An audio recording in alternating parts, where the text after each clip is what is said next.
Assalamualaikum warahmatullahi wabarakatuh. Waalaikumsalam warahmatullahi wabarakatuh. Salam solusi, solusi untuk berdiskusi. Perkenalkan, kami dari kelompok 6. Saya Siti Aminah, Saya Ayu Ramadhani, dan saya Rizky Ardini, dan saya Yunita Maida.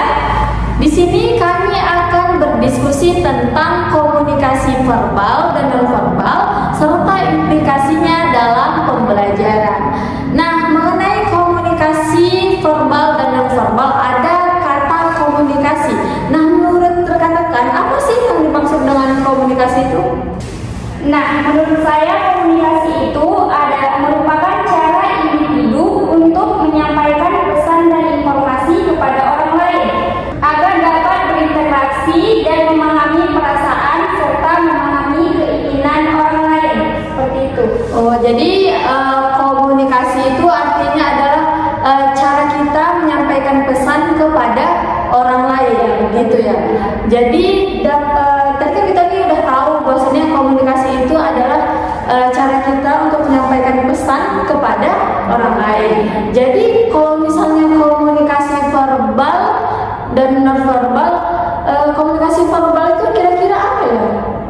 Kalau dari saya sendiri ya, komunikasi verbal itu adalah komunikasi yang menggunakan kata-kata dalam bentuk lisan maupun tulisan. Komunikasi ini paling banyak dipakai dalam hubungan antar manusia. Melalui kata-kata mereka mengungkapkan perasaan, emosi, pemikiran, gagasan, dan lain-lain. Seperti itu. Menurut pendapat yang lain? Kalau menurut saya sendiri sih, komunikasi verbal itu kan bahasa dan kata itu menjadi peran penting dalam komunikasi. Jadi komunikasi itu penyampaian kata-kata yang secara baik dan benar. Oh, begitu. Jadi komunikasi verbal itu berarti adalah cara penyampaian kita berupa bentuk kata-kata. Ya. Nah, jadi di dalam komunikasi verbal itu ada nggak sih bahasa yang tersendiri gitu di dalam komunikasi verbalnya? Oh, ada. Salah satunya dia bahasa lisan. Oh, bahasa Saya, lisan. salah satunya ini yang saya ketahui bahasa tertulis pada kertas. Oh, dia tertulis. Kalau komunikasi verbal itu dia tertulis pada kertas. Kalau Itu juga yang elektronik. oh ya, baik. Jadi bos ada 3. Banyak juga ya. Iya. Jadi bahasanya komunikasi verbal itu memiliki bahasa tersendiri. Dia bisa dari tulisan, bisa dari lisan, elektronik, kayak gitu ya, berarti komunikasi verbal itu. Jadi ada nggak sih bentuk-bentuk komunikasi verbal ini kayak mana gitu? Ada. Nah, apa tuh yuk? Jadi bentuk-bentuk itu yang pertama ada komunikasi lisan yang seperti tadi kan. Nah, komunikasi lisan itu adalah komunikasi yang dilakukan dengan pengucapan kata-kata lewat mulut yang dikeluarkan oleh komunikator. Komunikator itu orangnya. Jadi komunikasi lisan dapat juga diartikan sebagai proses di mana seseorang pembicara berinteraksi secara lisan dengan orang lain untuk tujuan-tujuan tertentu. Nah, contohnya gini, seorang guru berbicara kepada anak didiknya tentang materi pelajaran apa yang dipelajari hari itu. Oh, kayak gitu. Tadi Ayu udah bahasanya bentuk komunikasi verbal itu bentuknya lisan gitu ya kan, kayak lewat mulut dia, kayak kita ngejelasin pada murid. Yang lain kira-kira ada bentuknya? Oke, Rizka. Ada juga di bentuk lainnya, yaitu bentuk komunikasi tulisan.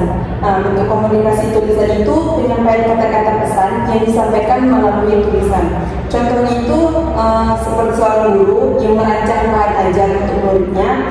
Dia merancang bahan ajar itu dengan menggunakan kata-kata yang baik, yang benar, dan juga yang jelas. Oh, kayak gitu. Yang lain kira-kira ini ada mau sampaikan? Contohnya itu seperti mendengar dan membaca. Nah, mendengar dengan mendengarkan adalah dua hal yang berbeda. Mendengar mengandung arti hanya mengambil getaran bunyi, sedangkan mendengarkan adalah mengambil makna dari apa yang kita dengarkan. Seperti contohnya seperti guru kita menjelaskan di depan, kita mendengarkan. Itu contohnya. Nah, mendengarkan melibatkan unsur mendengar, memperhatikan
Jadi komunikasi verbal non verbal tadi, komunikasi verbal tadi ada juga bentuk-bentuknya.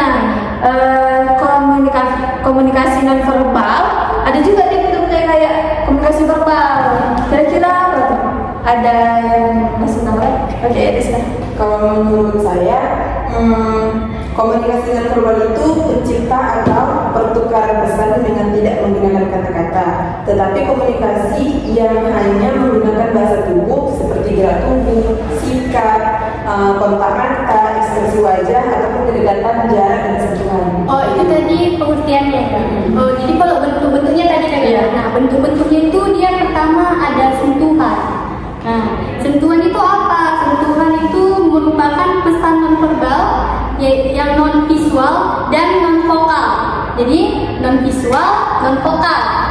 Jadi, alat penerima sentuhannya itu seperti contohnya itu kulit. Yang alatnya itu seperti contohnya kulit gitu kan? Yang merupakan kulit itu dapat membedakan emosi kita. Misalnya kalau kita sentuh kulitnya misalnya pelan, berarti emosinya lagi baik. Kuat itu kan lagi marah mungkin dia gitu. Itu adalah sentuhan. Selanjutnya mungkin dari teman-teman yang lain ada yang tahu mungkin? Jadi menurut pendapat yang lain gimana?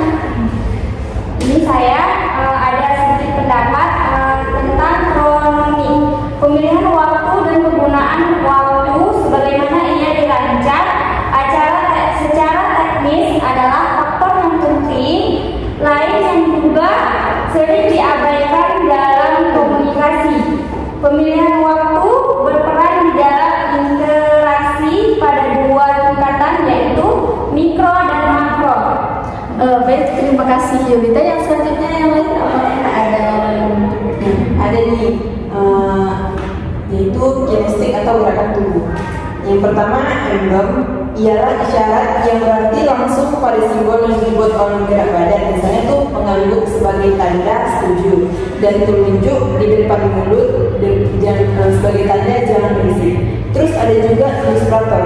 Ilustrator itu dibuat dengan gerakan-gerakan badan untuk menjelaskan sesuatu. Contohnya itu kayak memberi tanda tangan, memberi tanda dengan tangan ketika mengatakan seseorang gemuk ataupun kurus begitu. Lalu juga ada efek display, yaitu karena adanya dorongan emosional sehingga berpengaruh pada ekspresi muka. Contohnya itu kayak ketika seseorang guru muda pertama kali tampil mengajar di depan kelas, wajahnya seperti kaku, terus juga tegang. Itu karena dia merasa tertekan dan belum terbiasa untuk menghadapi siswa-siswa yang diajarnya.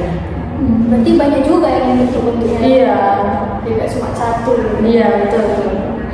Nah, jadi tadi kita udah bahas tentang apa itu komunikasi verbal, apa itu komunikasi non verbal. Jadi tadi tema kita nggak hanya komunikasi verbal dan non verbal aja, ada lagi lanjutannya dan implikasinya dalam pembelajaran. Nah, lalu menurut rekan-rekan sekalian, apa sih implikasi komunikasi verbal dan non verbal ini dalam pembelajaran gitu? Nah, kalau menurut saya ya, jadi implikasinya dalam pembelajaran itu yang pertama, komunikasi verbal dan non-verbal itu yang efektif dapat meningkatkan kualitas interaksi antara guru dan peserta didik. Jadi kalau komunikasi kita baik, jadi kan peserta didik juga gampang menerimanya ya kan. Terus juga guru tuh perlu memperhatikan bahasa tubuhnya, ekspresi wajah dan intonasi suara mereka untuk membangun suasana belajar yang positif dan memotivasi. Oke. Menurut pendapat yang lain apakah ada? Ada juga nih menggunakan variasi metode komunikasi seperti cerita. Contohnya tuh kayak visual dan diskusi. Nah, itu membantu peserta didik memahami materi dengan lebih baik. Terus juga membangun keterampilan komunikasi peserta didik. Nah, itu penting seperti kemampuan menyampaikan pendapat, mendengarkan, lalu juga berempati terhadap orang lain. Jadi implikasinya dalam pembelajaran itu adalah membuat pembelajaran itu menjadi efektif sehingga meningkatkan kualitas interaksi gitu. Jadi kita tahu kayak mana komunikasi dengan siswa gitu ya, sehingga pembelajaran itu mudah tersapai gitu dengan pembelajaran. Jadi kan kalau komunikasinya baik, anak didik itu juga gampang dia senang juga. Jadi pembelajaran itu menyenangkan. Iya. Kalau guru-gurunya marah-marah gitu kan payah dia kan ya. Dan takut duluan dia sebelum belajar. Jadi penting juga bosan kita nih jadi seorang calon guru untuk menerapkan komunikasi verbal dan non verbal ini. Iya benar banget itu. Iya. Terus kalau dari guru komunikasinya bagus, pasti yang sampai ke muridnya juga bagus. Iya. Jadi apa yang ditanam itulah Yang dibayar. Jadi selanjutnya sesi tanya jawab, kira-kira ada nggak teman-teman yang ingin bertanya atau saling bertukar jawaban? Udah ya pertanyaannya. Jadi komunikasi verbal menggunakan kata-kata. Jadi kayak mana menurut pendapat Rizka? Misalnya nih di kampung Una tuh kan, ada beberapa seorang guru yang dia menggunakan kata-kata yang kasar. Maksudnya secara langsung tuh kata-katanya kasar itu kepada siswa gitu. Bagaimana tanggapan Rizka? Apa yang harus kita lakukan sebagai seorang calon guru? Kalau kita melihat seorang guru yang bahasanya kasar itu, harusnya kan kita tuh sebagai contoh gitu, kita guru, kita pendidik. Nah, kita sebagai calon guru yang memperhatikan ada guru seperti itu, kita berpikir itu kan nggak bagus gitu untuk siswa kita. Harusnya kita tuh menanam sesuatu yang baik, tetapi kita harus baik juga gitu. Jadi kita mengoreksi diri juga, kita harus menjadi sesuatu yang menjadi contoh. Jadi kita itu teladan, teladan bagi anak-anak kita. Berarti kita harus mencontohkanlah yang baik. Berarti harus mengutarakan kata-kata yang baik kepada siswa. Menurut Ayu kira-kira rekan-rekan sekalian, seberapa pentingkah komunikasi nonverbal itu kita lakukan? Jadi kalau misalnya menurut saya itu penting banget. Kenapa? Karena komunikasi nonverbal itu dapat membantu membangun hubungan yang baik antara guru dan peserta didik. Di kelas juga, misalnya kan dalam kelas seperti kayak bahasa tubuh ya. Ya itu tadi kayak saya bilang, misalnya bahasa tubuhnya misal anak itu dianya tidak mau mendengarkan, kita kasih baik-baik Una, coba didengar dulu kayak gitu kan. Bahasanya yang baik gitu kan. Una, coba dengar dulu. Langsung kayak atau nggak dilempar dia. Berarti dia harus lemah berbeda. Gunakan. Jadi ada tuh tersentuh tapi tidak menggunakan tangan gini-gini, jadi lurus-lurus gitu. Padahal kan kadang-kadang aku kayak SD gitu kan, hatinya terlalu tinggi gitu kan. Kalau kita kasar dia makin nggak mau dengerin gitu kan. Jadi mungkin sudah cukup pertanyaannya. Yulita, gimana, ada pertanyaan tambahan? Tidak ada. Ayo, sudah cukup. Rizka? Sudah cukup. Mungkin karena sudah cukup pertanyaan kami hari ini, sudah cukup diskusi kami hari ini. Jadi kesimpulan diskusi kami hari ini yang pertama itu komunikasi verbal. Nah, komunikasi verbal itu adalah komunikasi yang disampaikan melalui kata-kata. Dan yang bentuk-bentuknya tadi ada itu berupa lisan, tulisan, dan elektronik. Dan yang kedua ada komunikasi non verbal, berarti komunikasi yang tidak menggunakan kata-kata. Contohnya tadi seperti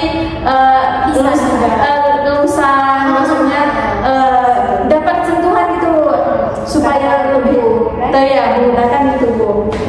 Nah, dan implikasinya dalam pembelajaran yaitu sangat penting karena agar terjadinya interaksi antara siswa dan guru berjalan secara lancar, ya, mencapai tujuannya. Mungkin hanya itu diskusi kami hari ini. Apabila terdapat kata-kata kami yang salah, kepada Allah kami yang mohon ampun. Kepada rekan-rekan sekalian dan para yang menonton kami mohon maaf. Wabillahi taufiq wal hidayah. Wassalamualaikum